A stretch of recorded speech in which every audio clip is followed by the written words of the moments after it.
Ustadz, bagaimana jalan keluarnya menurut pandangan Ustadz tentang kurangnya minat pemuda Islam terhadap organisasi remaja masjid? Baru ku bilang tadi,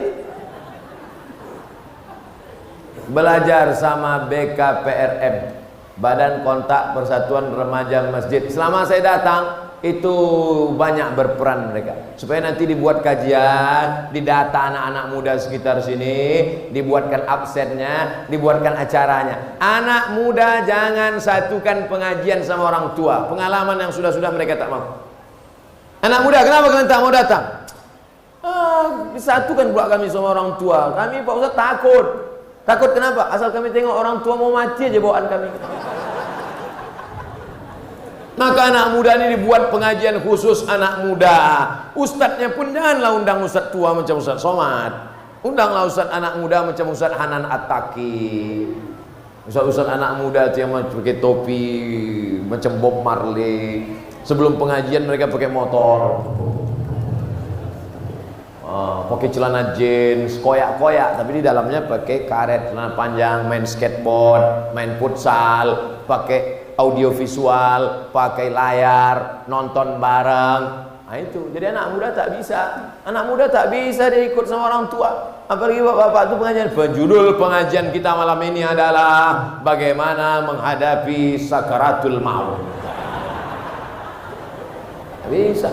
Anak muda ini tak mau ceramah panjang-panjang. Dia pengajiannya paling lama 15 menit. Lebih banyak dialog interaktif, ngobrol. Diundang situ Pak Polisi. Bapak Ibu, Bapak jangan ikut dulu ya. Pagi hari Ahad khusus pengajian anak muda di Percut. Menghadirkan 4 dokter, polisi, tentara, ustadz. Judulnya bahaya narkoba bagi anak muda. Sebelum acara nonton dulu, tengok anak muda yang sakau. Tengok tuh, nanti kalau kalian main macam itu kalian ada. Setelah itu baru tanya, Pak Polisi bisa jelaskan tentang bahaya narkoba? Menurut Undang-Undang Negara Republik Indonesia, kalau pakai narkoba penjara. Penjara.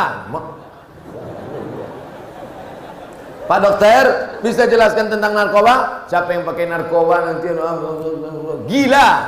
Siapa yang pakai narkoba nanti salah suntik mati. Ada yang lebih rendah lagi Pak Ustadz, bodoh. Nah berikut ini mari kita dengarkan penjelasan dari Ustadz. Mudah-mudahan setelah Bapak Polisi menjelaskan masuk penjara, dokter pula menjelaskan mati, mungkin Ustadz dapat menenangkan jiwa kita. Ustadz, apa hukum narkoba ini Pak Ustadz? Neraka jahanam.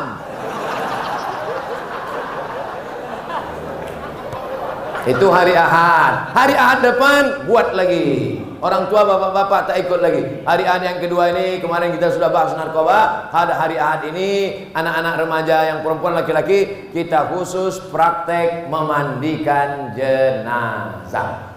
Supaya mereka tahu, bapak-bapak, ibu-ibu tak perlu ikut. Karena nanti yang mau mereka mandikan ini adalah bapak-bapak dan ibu. Ini banyak kekeliruan di masjid kita. Kalau udah cerita penyelenggaraan jenazah, yang ikut atu-atu. Ngapain ikut? Kan mau dimandikan nanti. Justru yang ikut penyelenggaraan jenazah adalah anak-anakmu, anak muda, supaya kalian bisa memandikan ayah kalian. Saya ingin yang memandikan saya adalah anak saya. Karena kalau anak saya mandikan saya, tak mungkin diceritakannya aib saya, buah hati belayan jiwa saya, darah daging saya, pasti menjaga kehormatan saya. Tak mungkin dimain-mainkannya saya. Bapak-bapak yang sombong, bapak-bapak yang angkuh, anak kalian tak pandai mandikan, awas kalau kalian mati. Ini yang sombong dulu kan katanya. Ya ambilnya sikat gigi, cucuknya ke hidung. Jadilah kalian yang sombong-sombong.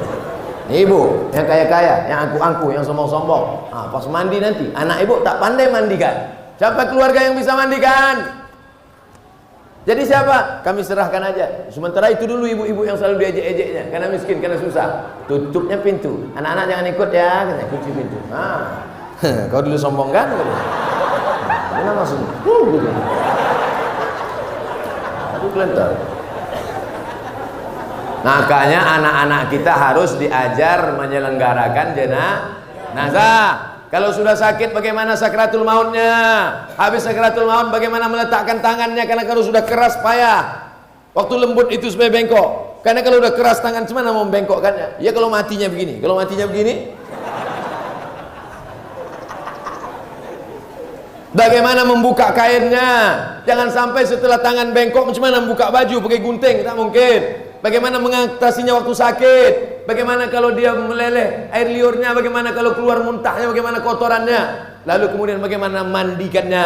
Setelah mandikannya bagaimana mengkafankannya? Setelah mengkafankannya bagaimana sholatnya? Setelah menyolatnya bagaimana menguburkannya? Setelah dikuburkan bagaimana mengirim doa-doa setelah mati. Itu diajarkan pada anak-anak muda supaya dia tahu mengurus kita dan supaya dia tahu bagaimana mati. Kalau dia sudah tahu mati, menjadi rem supaya dia tidak pakai narkoba, menjadi rem supaya dia tidak berzina, menjadi rem supaya dia tidak buat dosa. Ini buat nanti kontak dengan Ustadz Iqbal Sauki yang punya kontak dengan Badan Kontak Koordinasi Persatuan Remaja Masjid Sumatera Utara.